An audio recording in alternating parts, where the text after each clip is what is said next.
अस्सलाम वालेकुम। उम्मीद करती हूँ आप सब खैरियत से होंगे। और यहाँ मैं आज आपको बनाना सिखाऊंगी आलू बैंगन की रेसिपी। और आलू बैंगन की सब्ज़ी बनाएंगे यहाँ पे, या आलू बैंगन की करी हम बनाएंगे। तो यहाँ पर बहुत ही मज़ेदार सी रेसिपी है जो बहुत सारे लोगों के इसका जो पकाने का जो सही तरीका है ना वो नहीं आता। तो बिल्कुल आप बनाइए मेरे अंदाज से, मेरे तरीके से। बिस्मिल्लाहिर्रहमानिर्रहीम। यहाँ पर मैंने लिए हैं आधा किलो बैंगन।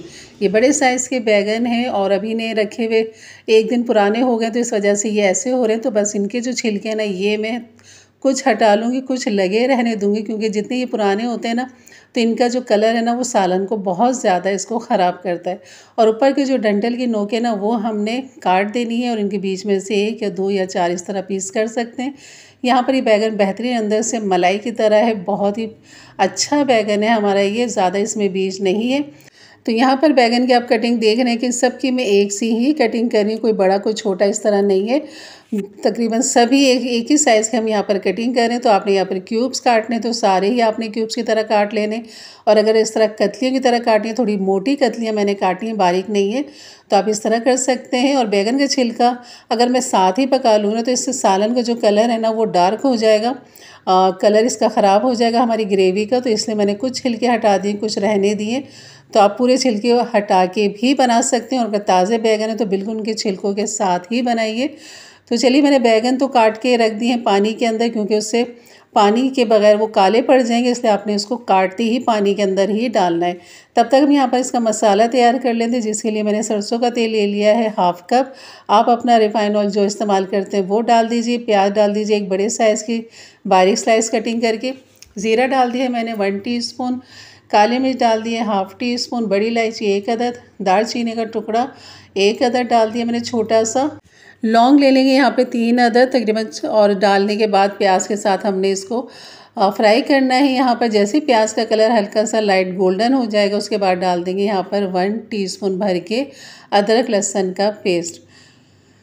तो अदरक लहसुन डालते ही आपने इसको 1 सेकंड के लिए इस तरह मिक्स करना है, भूनना है। और फिर यहाँ पर आप डाल दीजिए 3 दरमियाने साइज़ के टमाटर, या रफली चॉप कर लीजिए। मैंने इसको ग्राइंडर कर लिया था ताकि खूब अच्छी सी जो है ना इसकी ग्रेवी बने और कोई छिलका इसमें नज़र ना आए। तो बस यहाँ पर मैं डाल दूँगी मसाले ड्राई, जिसमें हल्दी ½ टीस्पून, लाल मिर्च डाल देंगे 1 टीस्पून, पिसा हुआ धनिया डाल देंगे 1 टीस्पून, नमक डाल देंगे यहाँ पर 1 टीस्पून। तो ये है इसके मसाले। और मसालों को खूब अच्छा सा हमने यहाँ पर भूनना है तब तक जब तक ऑयल अलग नहीं हो जाता, सेपरेट नहीं हो जाता, तब तक आपने खूब अच्छा सा इसको भूनना है, खुला ही पकाना है। जैसे कि आप देख रहे हैं कि मसाला बिल्कुल बेहतरीन यकजान हो चुका है। कम से कम मुझे 5 से 6 मिनट लगे इस मसाले को भूनते हुए, और ऑयल देख सकते हैं बिल्कुल अलग हो चुका है। तो बस यहाँ पर जो है ना हम डाल देंगे बैंगन जो हमने काट के पानी में रखे थे। साथ ही मैंने आलू भी काट के पानी में ही डाल दिए। अगर ½ किलो बैंगन लिए तो मैंने 1 पाव से ज़्यादा यहाँ पर आलू लिए, और उनको भी मैंने काट के बैंगन के साथ ही पानी में भिगो दिया था। और जो इस पानी में आपने भिगोया था वो पानी आपने यहाँ इस्तेमाल नहीं करना है, वो सारा पानी आपने फेंक देना है। सिर्फ आपने बैंगन आलू उसमें से निकालने, बाकी वो सारा आपने पानी फेंक देना है, क्योंकि वो पानी काला हो जाता है इन चीज़ों को रखने से, बैंगन आलू रखने से। तो इसलिए वो पानी का आप बिल्कुल इस्तेमाल नहीं कीजिएगा शोरबे में इसके। तो यहाँ पर मिक्स करेंगे इसको मसाले के साथ, और मसाले के साथ भूनने के बाद फिर हम इसको इसके अंदर पानी डाल देंगे। तकरीबन 1 गिलास के करीब हम डालेंगे, क्योंकि हमने थोड़ा सा भुना भुना सा बनाना है। और यहाँ पर जो है मैं डाल दूँगी 1 गिलास पानी यहाँ पर, और फिर हम इसे ढक कर रख देंगे पकने के लिए। और यकीन करें बहुत ही लाजवाब ये सब्ज़ी बनती है, बहुत ही मज़े की बनती है। इसमें जो अभी 2 चीज़ें जानी हैं जिससे इसका जायका फ्लेवर मज़ीद और बढ़ जाएगा, जायके दुबाला हो जाएगा। तो चलिए अभी मैं इसे ढक देती हूँ, और जैसे इसमें उबाल आएगा तो मैं इसे दम पे लगा दूँगी ताकि आलू और बैंगन खूब अच्छे से गल जाएं। तो यहाँ पर 10 मिनट के बाद मैं चेक कर लेती हूँ आलू कि हमारे गल गए या नहीं, और अगर थोड़ी कसर होगी तो मज़ीद इसको हम ढक के पका लेंगे। बैंगन तो आप देख सकते हैं काफ़ी अच्छे घुल गए हैं, और कुछ साबुत भी हैं जो बिल्कुल पक चुके हैं, गल चुके हैं। आलू हम चेक कर लेते हैं आलू में कितनी कसर है। तो आलू में जो है मामूली सी कसर है, आलू भी पक चुके हैं, गल चुके हैं। तो ये होती है वजह ताज़ी सब्जियों की कि उसमें बिल्कुल ज़्यादा टाइम नहीं लगता।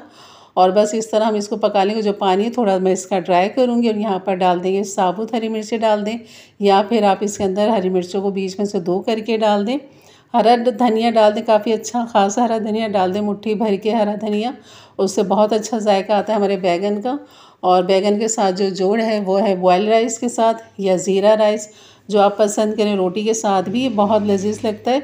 तो मैंने इसे ढक दिया था दम पे, लेकिन अब जो 2 चीज़ें हमने यहाँ पर डालनी है, जिसमें है कलौंजी, ये चुटकी कलौंजी मैंने ली है, ये हम यहाँ पर डाल देंगे दम पर। और ये है सौंफ, पिसी हुई सौंफ है ये, या साबुत सौंफ है तो आप थोड़ा उसको रगड़ के डाल दें ताकि उसका दाना टूट जाए। मेरे पास ये पिसी हुई थी तो मैंने पिसी भी डाल दी। तो बस इसको लगा दूँगी दम पे। 5 मिनट के बाद इसे सर्व करते हैं और आपको मैं दिखाती हूँ इसकी लुक। तो आप देख सकते हैं माशाल्लाह हमारे बैगन आलू की जो लुक है ना, बहुत ही लाजवाब निकल कर आई है। तो इसे आप चपाती के साथ, पराठे के साथ या तंदूरी रोटी, ज़ीरा राइस, बॉयल राइस, सब के साथ ही माशाल्लाह ये रेसिपी बहुत ही अच्छी लगती है आलू बैंगन की। और ख़वातीन की तो ये बहुत ही ज़्यादा पसंदीदा सब्ज़ी होती है, गर्मियों में तो बहुत ही लाजवाब लगती है। तो ज़रूर बनाइए मेरे अंदाज़ से, मेरे तरीके से, और अपने प्यारों में ज़रूर शेयर करें, अपने दोस्तों में, अपने अहबाब में, ताकि उनके लिए भी आसानियाँ पैदा हों और वो भी इस तरह की मज़ेदार सी रेसिपी बना सकें। तो इंशाल्लाह मिलते हैं फिर एक अच्छी नई रेसिपी के साथ। तब तक के लिए इजाज़त दें, अपना बहुत सारा ख्याल रखें, दुआओं में याद रखें। अल्लाह हाफ़िज़।